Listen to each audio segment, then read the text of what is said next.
Hi again, everybody. Bill Phillips here, and we are on a Wednesday, and it is a day that is a sad day for Major League Baseball as a legend is lost overnight, Tuesday night in Los Angeles area hospital. Fernando Valenzuela, Fernando Mania. He was just an absolute sensation when he burst on the scene back in 1981. He actually pitched in 1980, came up as a reliever, and then got the start on opening day against the Houston Astros and picked up a win, and then absolutely took over the sports world with Fernando Mania. If you were a baseball fan in the 80s, Fernando Valenzuela was must-see TV. And it was one of those things where you saw him on games of the week. You saw him every once in a while if you didn't live on Los Angeles. But it was must-see TV. You had to see Fernando Valenzuela pitch. He was different. He was a winner. He was just they called him El Toro. He was just a bull. Just took the ball and went out. Was going to pitch and pitch well and pitch into the hearts of especially he's a Mexican native, especially the Mexican and Latino fans in Los Angeles area. I saw a statistic today that said 43% of the fans at Dodger Stadium, maybe season ticket holders. I may have misread it, but 43% of the fan base is Latino, and much of that is due to Fernando Valenzuela, who just took over the hearts of the City of Angels and the baseball world back in 1981. He was absolutely sensational. Had that pitching motion that I was a pitcher and I couldn't figure it out. I'm like, what is he doing? He's looking at the sky as he would go through his motion. He wasn't looking at home plate. It's like, how's he know where he's going to throw this thing? And then he put it exactly where he wanted to. Had that screwball that nobody was used to. He had a screwball that just was basically unhittable until he had shoulder issues, I want to say, later in his career. But we're going to talk more about Fernando Valenzuela. We'll talk about the James family, LeBron and Bronny, making it into NBA history as they play in the same game together. And if you can join us, please bring your thoughts and comments along with you. Bring your topics along with you as well. But those are the big topics. Fernando Valenzuela, especially today, as the Dodgers and the Yankees get ready for the World Series on Friday, game number 1. You'll be able to see it on Fox 9. Rich Donnelly, who we had on yesterday, he hit me with a text this morning and just put Fernando, RIP, and then 8 shutouts in his rookie season back in 81. Just he was absolutely phenomenal. Right now, we're going to take a quick time out. We're going to thank everybody at Valley Converting for being our sponsor for the 9-Minute Phill-Up. And we can't thank them enough. We can't thank you enough for joining us every day. And right now, let's hear from Valley Converting. Every piece of paper has a story. What if that story didn't end when you were done with it? At Valley Converting, we turn your old paper products into recycled paperboard, continuing the story. Locally owned and operated in Toronto, Ohio, bringing your paper to Valley Converting isn't just about recycling. It's about supporting a cleaner, greener future for all of us. We are here 5 days a week to help you make some green by going green. And remember, recycle for your future. Once again, thank you to everybody at Valley Converting. I'd like to thank Mike Biasi and his crew up there. And again, if you have any paper products you're looking to recycle, no better place than Valley Converting. It's in the Gem City. It's in T-Town. It's in Toronto, Ohio. And if you have any papers you need recycled, any sensitive documents you need to recycle, they're your people. They're your people.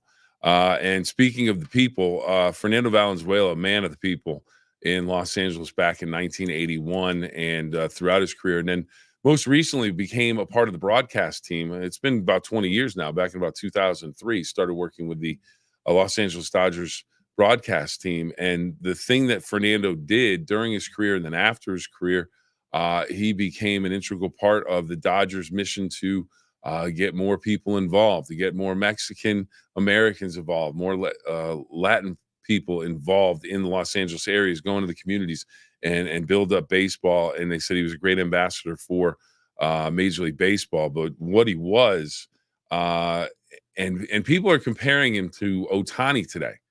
and saying that Shohei Ohtani, who has all of this magic around him and everybody wants to see him, that's great, but he's an everyday player, and he can pitch. I mean, he's an absolute sensation. But Dave Stewart, who played for the Dodgers along with Valenzuela for about 32 games back in '81, he was a great pitcher, starting pitcher for the Oakland Athletics, said it was absolutely amazing. He said, you go into a town, let's say if the Dodgers went to play the Mets, game when Fernando's not pitching, might draw 17, 18,000. Game when he pitched, sold out. Wasn't even a question. Just sold out. And again, you have to remember, there's no cell phones. There's no social media. It's literally newspapers, TV, and radio. It's old school. And people knew. And like I said, it was destination TV. If he was pitching, you wanted to watch it because you hadn't seen anything like Fernando Valenzuela before. And then Fernando Valenzuela turned into Fernando Mania. And here's why. You can be a different pitcher. You have a different lineup. You look up to the sky. Mark the Bird Fidrich was that. He would talk to the ball. And he played on Monday Night Baseball one game against the New York Yankees. He's talking to the ball. He's telling the ball what it's going to do. And he's into his thing. People loved it. And then he had an injury, and that cut his career short. Fernando pitched 17 seasons. Now, he had, as I mentioned, a soldier. I can't say the word shoulder. There we go. Can't say that today. But he had an injury, and then that kind of, maybe took a little off everything that he had. But get these stats. And Fernando Valenzuela, as I mentioned, passed away last night at 63 in the Los Angeles area hospital. No cause of death given. But he was the National League Cy Young Award winner and the Rookie of the Year. That had never happened before in 1981. It was a strike-shortened season. Me and apparently the letters S and H together not working well together today. But in 1981, how about this? 13-7, 2.48 earned run average, 11 complete games, 8 shutouts. 8 shutouts. There's guys who go to whole career won't have 8 shutouts. Now, Tommy Lasorda,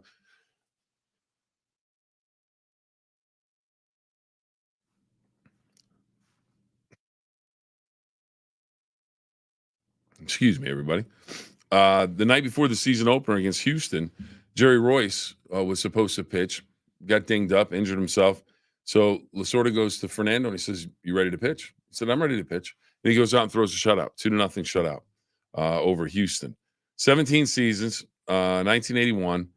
Started the season 8-0 and just went on a roll from there. Started the season 8-0 with 5 shutouts and an earned run average of 0.50. That's ridiculous. That's absolutely ridiculous. Then for the season, 192 innings, 180 strikeouts, and the first ever Cy Young Rookie of the Year combination. And it was a screwball. Threw a different pitch. Most people, everyone said, "Oh, the screwball hurts your arm." He threw it forever. Basically, maybe the easiest way to explain it, if you're a left-handed pitcher, or a right-handed pitcher, you're turning your arm the opposite way, so it's going to get a different break than it would if you were if you throw a slider as a left-handed pitcher to a left-handed batter, the ball on a slider is going to go to the outside. You can maneuver it to be wherever you want it to be. You can start it off behind the hitter's back and then put it on the inside corner. You can put it anywhere, but it's going to break away. Screwball breaks towards the hitter, and that had everybody messed up for a long, long time. So the screwball, and as I mentioned, El Toro, the bull, he went to 6 straight All-Star games right off the start of his career. Won a World Series title in 1981 and 1988. And if you think, well, he just had one season. No, like I said, 6 straight All-Star games to start his career. 1982, finished 3rd in the Cy Young Award voting. 1985, he finished 5th. 1986, he finished 2nd. The one thing about Fernando Valenzuela, he could hit. He was a 2-time Silver Slugger Award winner for best hitter at his position, 1981, 1983. Threw a no-hitter back in June 29th, 1990. No-hitter against St. Louis. Let's see, 1983 to 1987. He averaged, this was his average for the year. He averaged 262 innings, 13 complete games, 20 complete games in 1986 alone. He had 21 games, won 21 games, was with a 3.14 earned run average, 96 complete games in a seven season span. 1997, he retires. He basically leaves the Dodgers. 1990, he has 141 wins with the Dodgers, 1,759 strikeouts, 232,348. What am I looking at? Oh, 202,348 innings, complete games 107, and I believe I wrote down 20 shutouts or 26 shutouts perhaps. Then he went on and played for the Angels for a year, Orioles, Phillies, Padres, and Cardinals. Finished his career 173 and 153 with a 3.54 earned run average, 2,074 strikeouts in 17 seasons. Worked for the broadcast team. And how about this? Pedro decided, he was a native of Mexico. He decided to become an American citizen in 2015. Or Pedro, what did I say? Fernando Valenzuela. Fernando Mania. Unbelievable. If you got to live through it, you were privileged to get to see it. You always talk about seeing greatness, seeing players achieve. I mean, he did. And just, it seemed like right out of nowhere. It was like right out of a Hollywood script. Who's this guy? And he got on the mound left-handed. And then speaking of Hollywood scripts, and Bull Durham, Nuke LaLoosh, one of the main characters in the movie, he's having problems, throwing strikes. Can't throw strikes. And so the Susan Sarandon, who plays his girlfriend or love interest in the movie, is explaining to him he should pitch like Fernando Valenzuela, breathe through his eyelids. And he looked to the skies. I still don't know how he did it. You get in that motion, and it's like anything. If you groove something, you're going to be able to do it all the time. And he was able to do it all the time. But he would turn and look away, look up to the skies before he would throw his pitches. And at the beginning of his career, everyone was just like, what is going on with this guy? Absolute sensation, absolute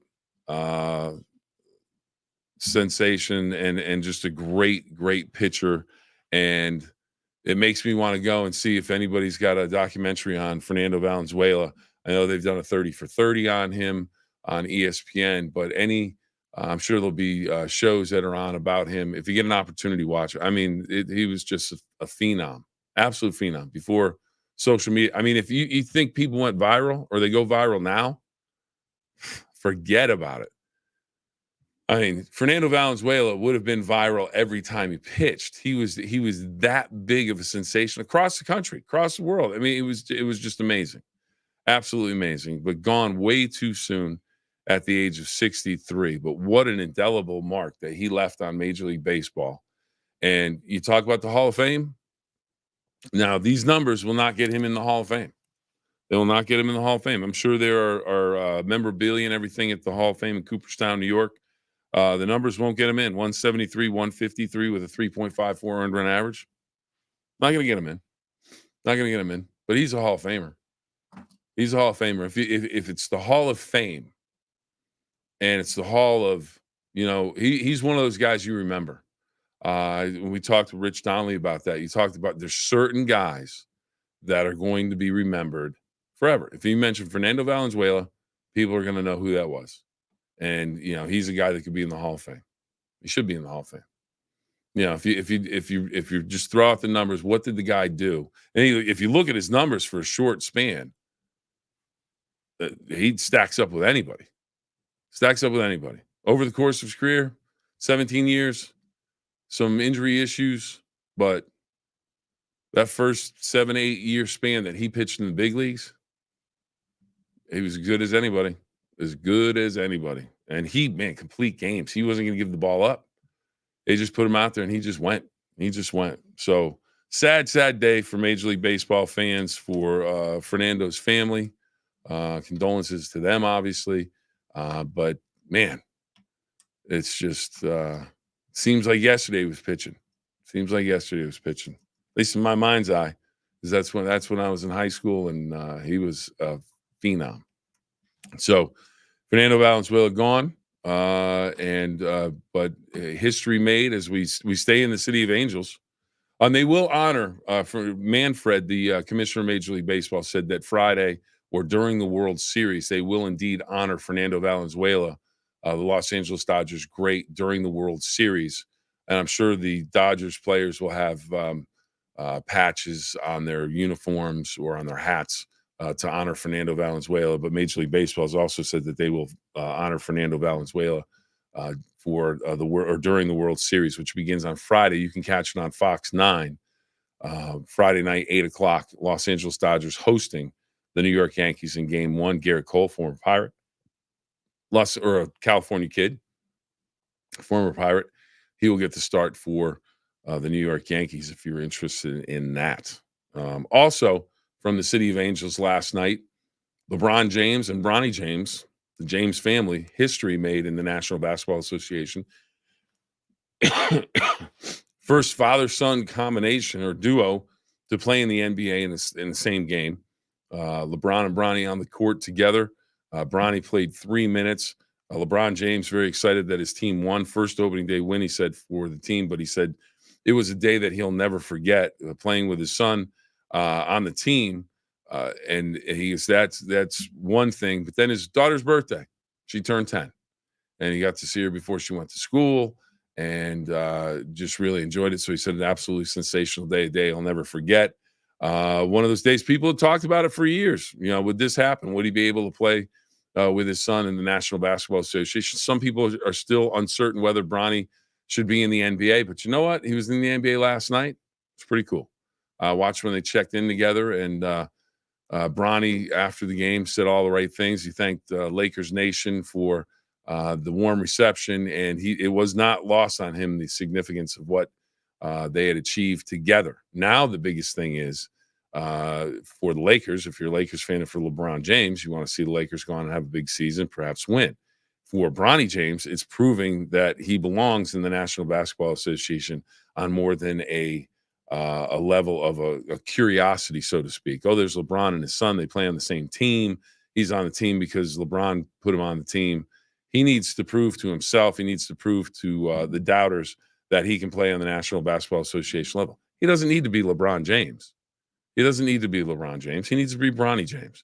So if that's a role player coming off the bench, if he becomes a starter at some point, whatever the case may be, but if he was a second-round pick, and it's just one of those things. He needs to show everyone that he belongs in the National Basketball Association. And he's inexperienced. He didn't go through an entire college career, so it'll be interesting to see how he develops. But last night, a member of the first ever club of a father and son duo playing in the National Basketball Association. So congratulations, LeBron James, Bronny James. Some interesting history. And speaking of history, again, as we say so long for today on the 9-Minute Phill-Up, Fernando Valenzuela dies at the age of 63 in Los Angeles on Tuesday night. Fernando Mania, one of the all-time sensations in Major League Baseball. And not just a sensation because he did it for a little bit. I mean, just off the charts with interest across the country and what he was doing, how he did it, where he came from. He was 16 when he signed, 17 when he came up, 18 when he got his first start. It was amazing. And then he just shut everybody down. And again, Rich Donnelly, our great friend from Steubenville and the Pirates, coach, world series champion himself. He sent me a quick text this morning, and he just said in 1981 he had 8 shutouts. Fernando Mania, or Fernando, R.I.P.